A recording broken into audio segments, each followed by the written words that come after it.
It's now my pleasure to introduce the McCormick Foundation President and Chief Executive Officer, Mr. David Hiller.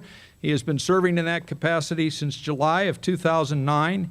He has had a distinguished career in law and journalism that has included being Chief Executive Officer of the Chicago Tribune Company and President, Publisher, and Chief Executive Officer of the Los Angeles Times. It's a pleasure to introduce David Hiller. Thank you, Paul. And on behalf of the McCormick Foundation, it's a real privilege to welcome all of you here to the very special occasion of the First Division's 50th anniversary. And I want to add my special welcome to our guests that Paul just introduced. Thank you so much for being here.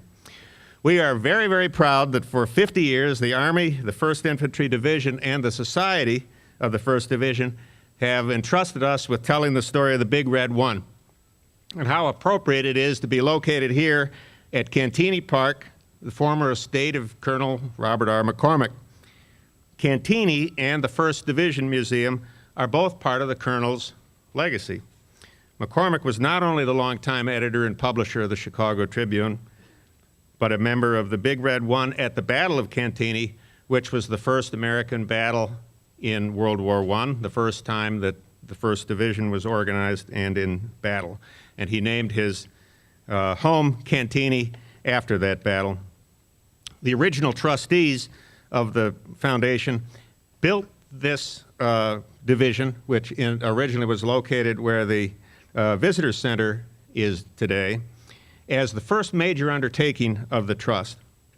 And their idea was this would be a memorial to those who served our country in the armed services, focused on telling the story of the Big Red One, but honoring all those who served in all the military services.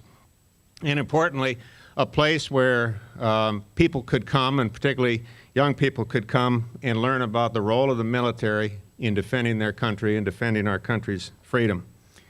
And we think it's fulfilled that purpose better than anyone might have imagined. 5 decades ago, at the dedication of this museum, J. Howard Wood, then chairman of the board of the trust, spoke eloquently about what this museum meant.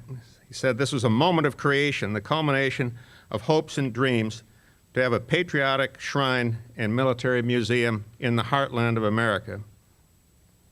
Now, this museum belongs to the people of this country. It's a living record of the story of part of the armed forces, the individual service men and women.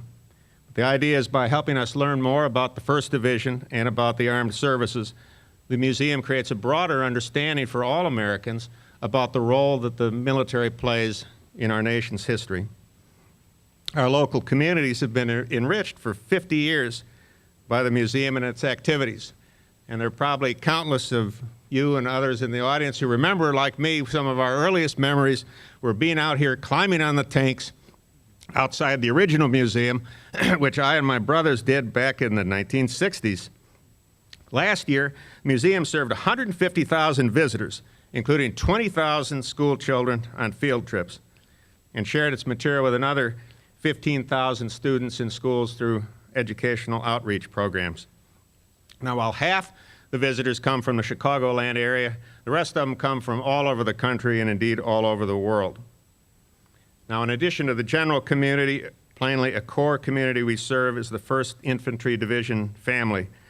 The soldiers, veterans, family members, the Society of the 1st Division, representing over 1 million people who have served over the past century. And for them, this is their museum, and we hope a source of pride. They made the history we tell. It is their story, not ours. In 1937, at the dedication of the 1st Division Monument in Cantigny, France, Colonel McCormick said, "Let us never forget the men who laid down their lives with ours in brotherly heroism. Surely their spirits are with us today." Indeed, they are with us today, here and every day. We will not forget. So as we celebrate 50 and forward, we continue to plan for the future, because this is a continuing story of the Big Red One, and we believe we have a responsibility to document this generation's service as well as the history of the prior wars.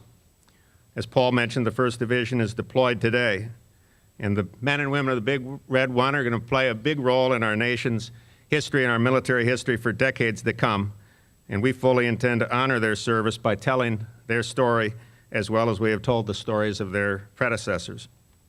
So we want to thank everyone for being here on this very special day with us today. And I'm going to introduce John Madigan, who is a member of the board and a former chairman of the board and a former chairman and CEO of Tribune Company. And I want to mention that for one of the hallmarks has been for the last 50 years, the original inspiration and the support for the museum has come in very significant part from our board of directors, and we're grateful for that. And on behalf of the board, I want to introduce John Madigan. John.